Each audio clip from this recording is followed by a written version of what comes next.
everybody, welcome back to my channel. It's Precious Robbins with Precious Pythons, and I am back with another video. Today I wanted to do a video explaining why and how I registered Precious Pythons, my business, as an LLC, and also trademarked the brand and the logo. So as most of you may already know, I have been doing or going through some processes to formally legitimize the company as a formal business, and I wanted to sit here with you guys and kind of go through why I did it, why I felt it was important to do it for me, and why it might be important for you as well, or just anyone in general, whether you're in the reptile business or not. I'll also talk about some of the disadvantages, in my opinion, of doing it. So at the end of the video, you can make an informed decision as to whether you want to do it or not. But I did get a few requests from people asking me to do the video, so I wanted to go ahead and do that for you guys. So if this is your first time tuning into my channel, welcome. Thank you for watching. Thank you for tuning in. If you're not already subscribed to my channel, please feel free to hit that subscribe button and that notification bell for future content from me. If you are already subscribed and this is not your first time, watching one of my videos, thank you so much for watching. Thank you for coming back. I appreciate it. I hope you guys enjoy the video. I'm gonna go ahead and cut to the intro so we can get right into the video and I can walk you guys through how and why I did this.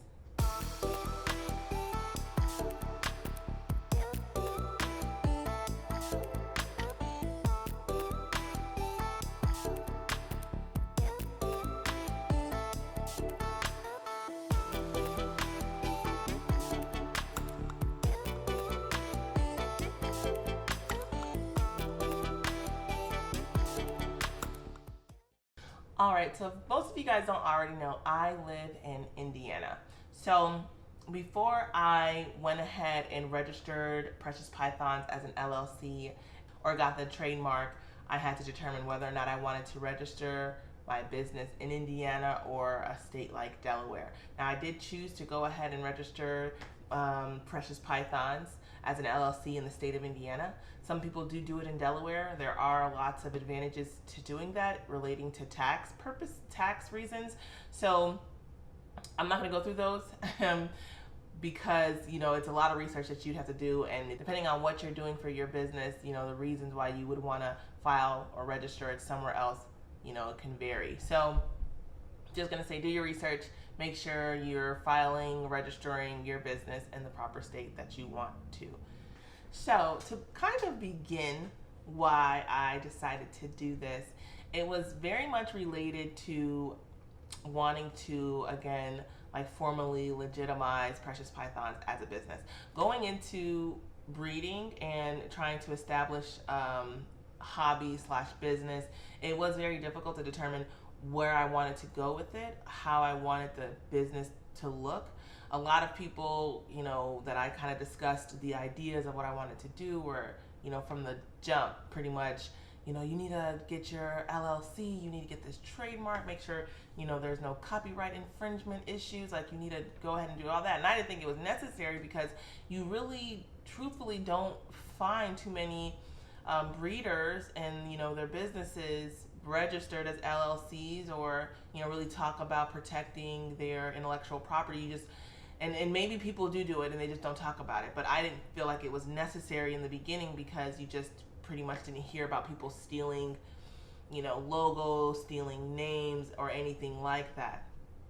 But eventually I did determine that I wanted to do it because as I kind of got deeper into it, it became kind of closer to me. The brand, it was like my baby, and it has my name attached to it, and I just wanted to do everything possible to make sure that I protected it and branded it, and it was pretty much more about branding than it was about protecting the name or the logo, which of course that's very important as well. But for me, I wanted to brand and market it as a reputable business.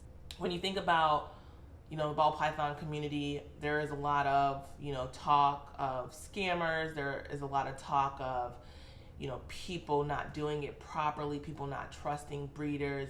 Get your bull python from a reputable breeder. Make sure that you don't send Cash App via friends and family, all these safeguards, which is 100% true. You need to do that. But I just wanted people to make sure, I just wanted to make sure that when people heard Precious Pythons, they knew it was legitimate. They knew that, you know, they were getting what they paid for, and that there was no worry about whether I was real or whether I was, you know, what I was doing this for. So I took the steps to, again, put myself out there, make the YouTube channel, make the Instagram page, make the Facebook page, all these things to market myself the way that I wanted to be perceived in the public. So to kind of give a little bit of a backstory as to, you know, when I started or decided to do this, I had been thinking about it for a while. And initially, I didn't want to do it myself. I looked online. It's very hard to find, you know, information on how to register your company as LLC. And I think the reason being is because you have a lot of companies that pay for ads to do it for you. And then of course, you know, doing it yourself is completely free, but you have places like LegalZoom that'll charge you around like, you know, $600 to $700, $800 to do it for you. And, you know, they're like the first company that pops up to pretty much, you know, go through the process for you.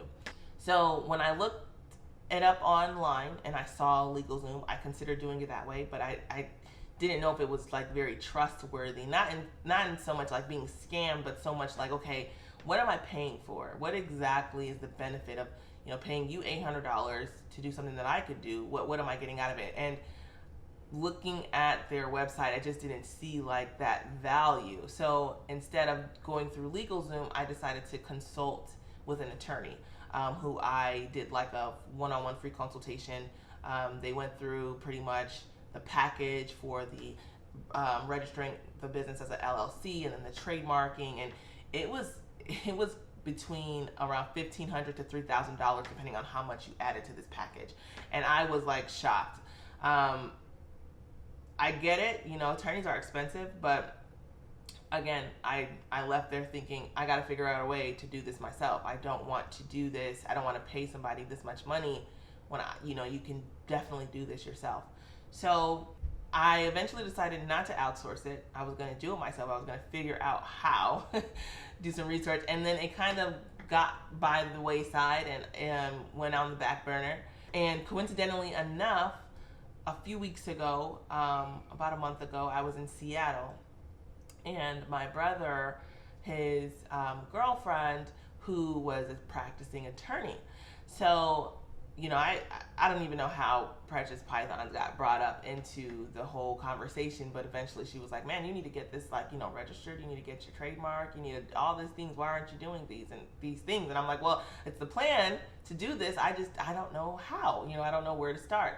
So she walked me through it, and I sat next to her as she went to the website, you know, helped me fill out the applications, you know, got me to the process of paying for the filing fee. And it was just so simple. Like, I mean, maybe 15 minutes tops it would take someone who wasn't being walked through it, of course. But if you're doing this by yourself, 15 minutes tops, maybe 30 minutes, you know, if you're not familiar with the process or not sure how to answer some of the questions on the application. But it's all fairly easy, fairly intuitive.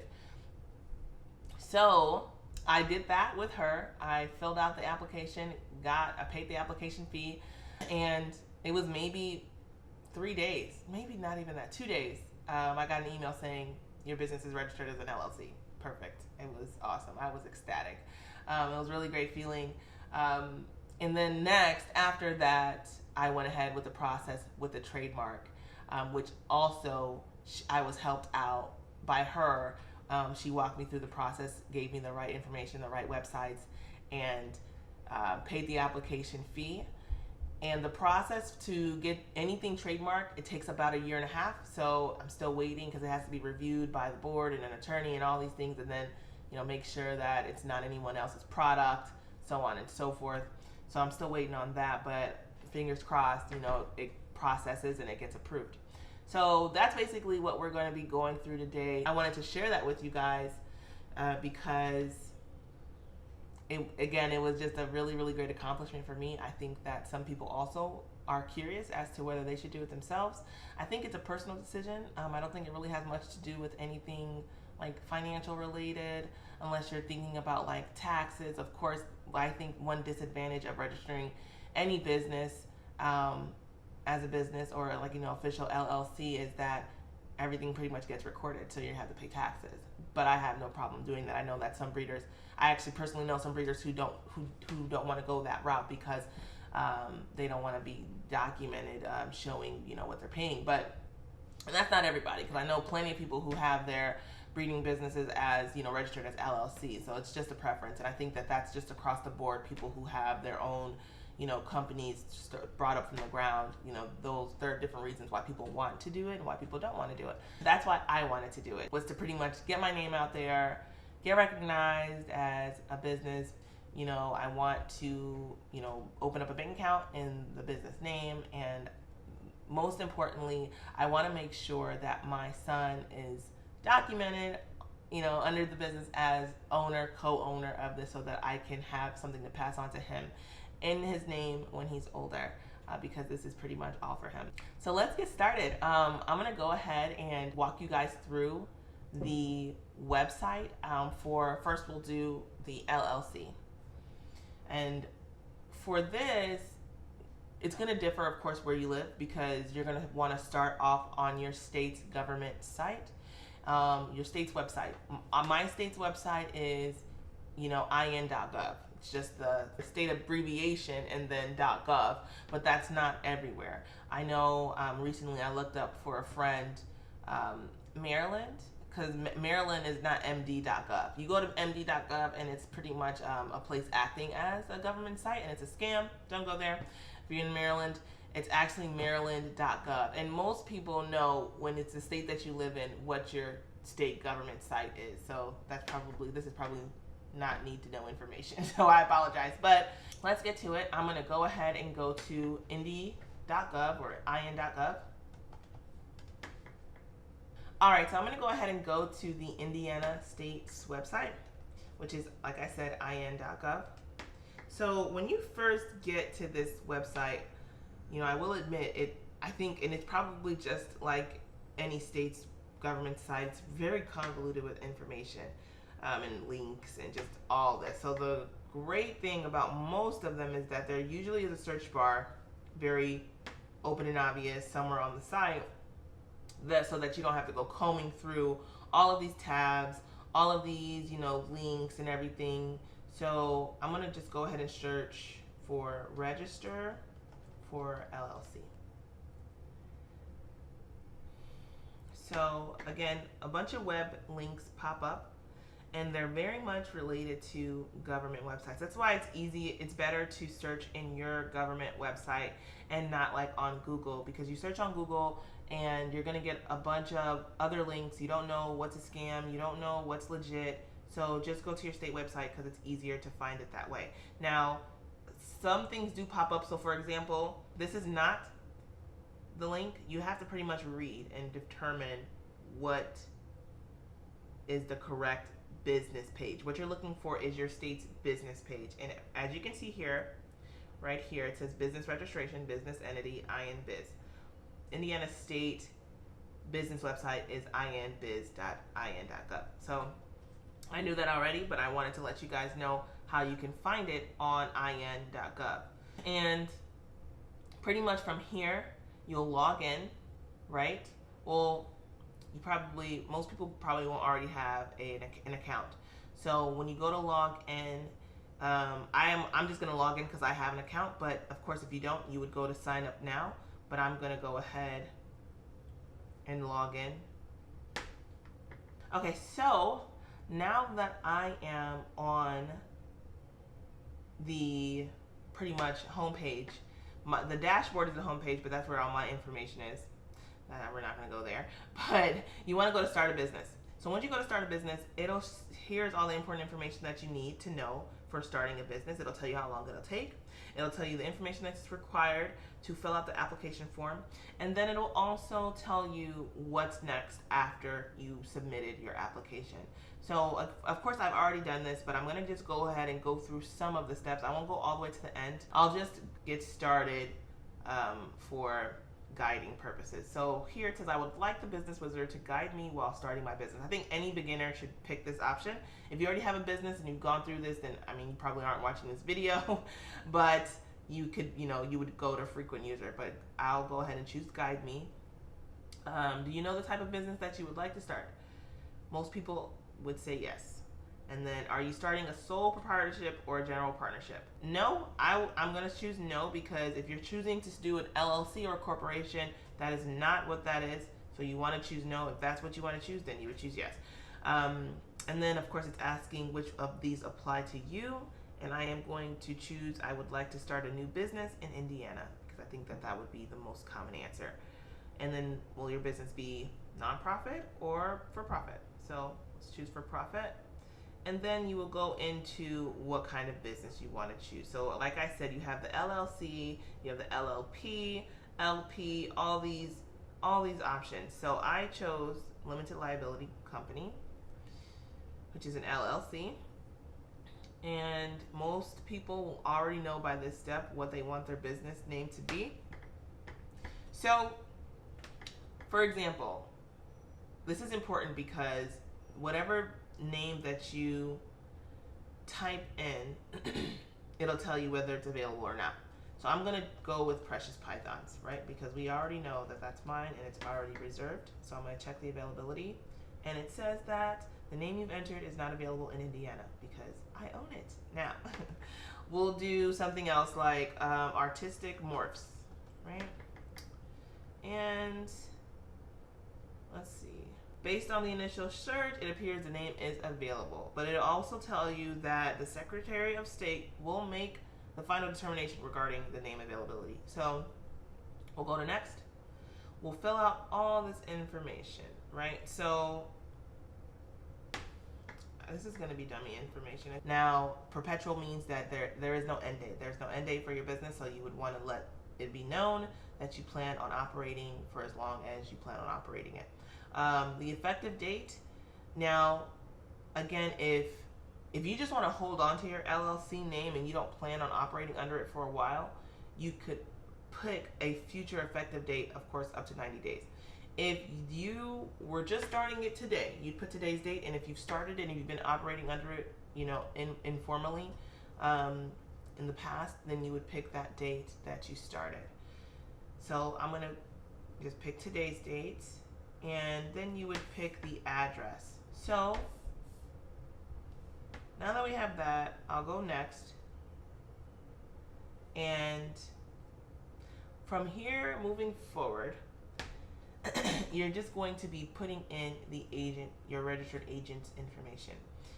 Normally, if it's you would put yourself, you would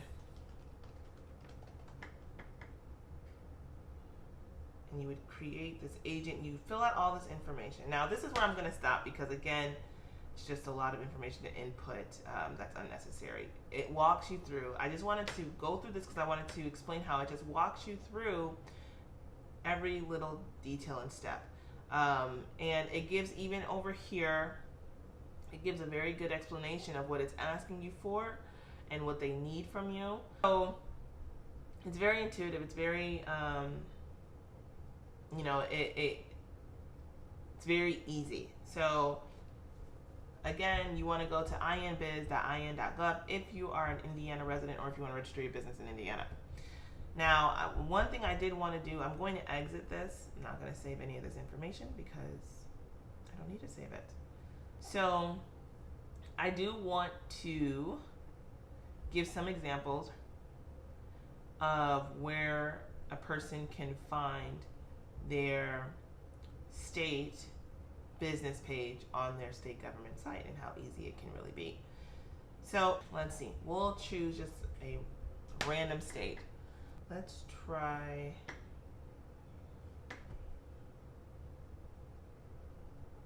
Tennessee, right? So we'll do tn.gov. Now I don't know if this is the government site, but I'm sure I'll find out.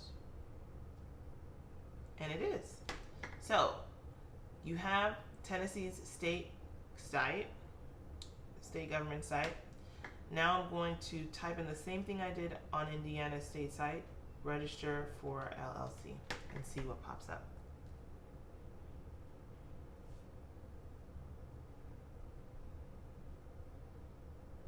Okay, so for me, this is already taking too long as far as being able to determine how to find this. So when the search fails, I'm going to go to the links.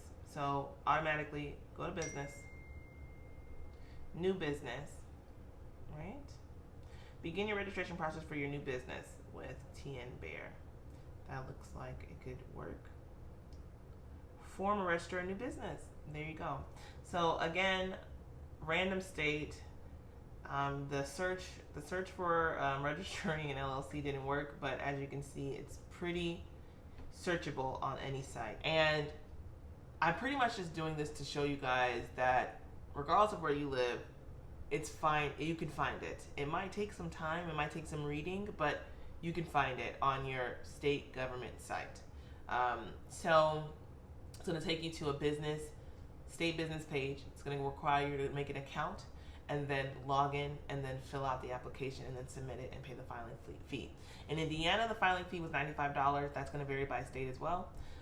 So now that we got all that out of the way, I do want to also show how I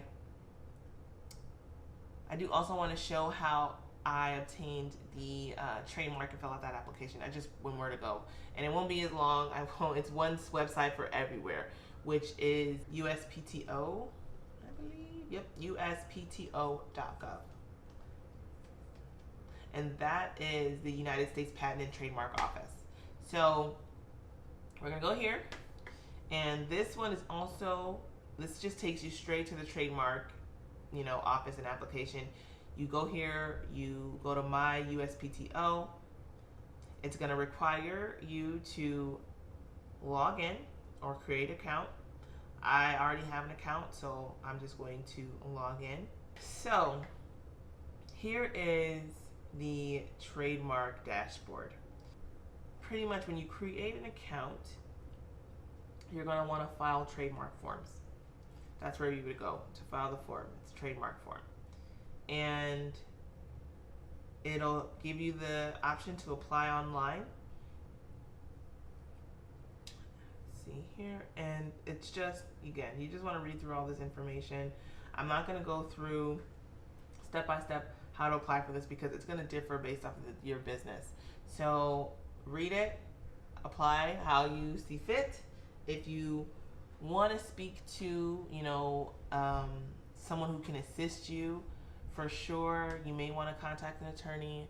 You may want to contact some kind of legal aid, whatever you choose, but it's very straightforward. I know for me, the only thing that was a little bit tedious was when I had to provide proof of advertisements, marketing, sales, just show that I was the reason why I was trying to trademark the logo, the business, showing that I used it for sales. So other than that though, it was pretty straightforward. It was, the filing fee was honestly the biggest deterrent of doing the trademark. It was like $300 and I think $275 to be exact, plus tax. So besides that though, I would encourage anybody to go through with it. I'm still waiting for the application to process, and I'm still waiting to hear back from them, but I'm hoping that it's approved.